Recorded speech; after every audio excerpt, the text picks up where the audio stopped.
lagi buat box speaker nih. Kalian pasti penasaran kan gimana prosesnya? Yuk kita lihat.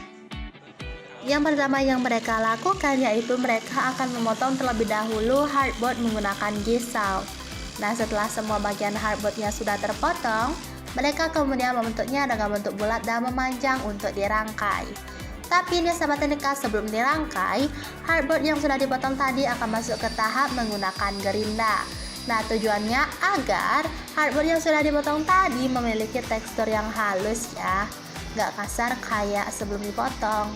Nah, setelah sudah, kemudian bagian yang sudah dipotong tadi dicocokkan atau dipaskan agar tahu apakah ukurannya sudah pas atau tidak. Jika sudah pas ukurannya, maka bagian tersebut akan disatukan dan dipalu. Bagian tersebut disatukan satu persatu, tapi pelan-pelan aja ya.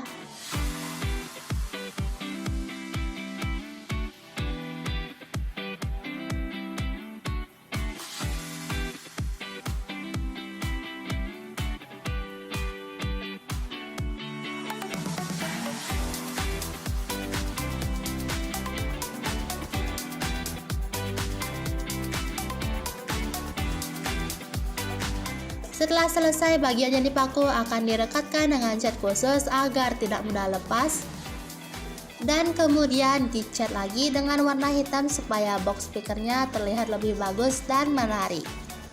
Setelah selesai, baru box speaker dikeringkan di bawah sinar matahari.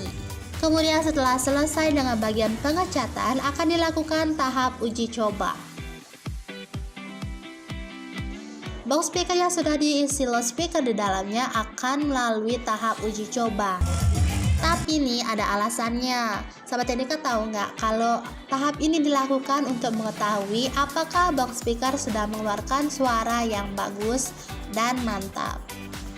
Nah, jika sudah selesai di tahap itu, maka speaker sudah siap untuk disewa atau dijual. Itu dia tadi proses pembuatan box speaker. Gimana? Menarik bukan? Sampai jumpa lagi di vlog berikutnya. Bye bye.